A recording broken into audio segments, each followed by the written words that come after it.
A lot of people watching right now are probably new in EMS, 18, 19 years old. What would be your best advice to someone new that has to experience things like that they're not used to?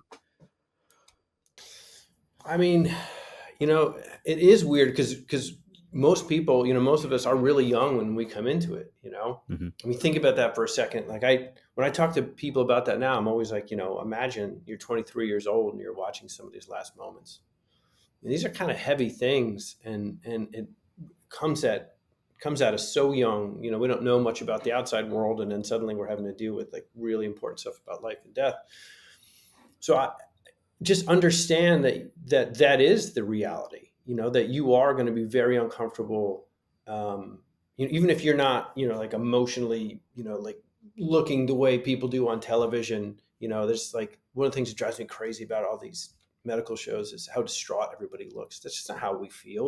Like you're doing a job. If you're distraught, it's probably because you screwed up. You know what I mean? Like that's what I'd be distraught over is like, damn, you know, I didn't do as well in that moment as I should have.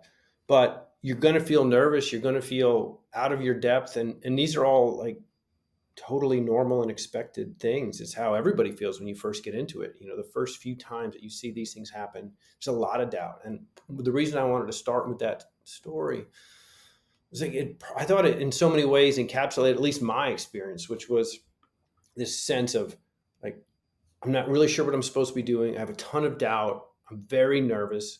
I think this woman just died, but I'm not really certain because like who am I to make that decision? And just again like the doubt and the just a sense of uncertainty and the like the vulnerability that comes from being in those moments. I just like they make a lot of people feel really bad about themselves when they start the job. Like you go home and you're like, damn, how am I ever going to do this? And then, but just understand like that's just the way it's going to be. Like, and it doesn't make you a bad provider. It doesn't mean you're unsuited for the job. It just like, that's how you break in, man. That's how you break in.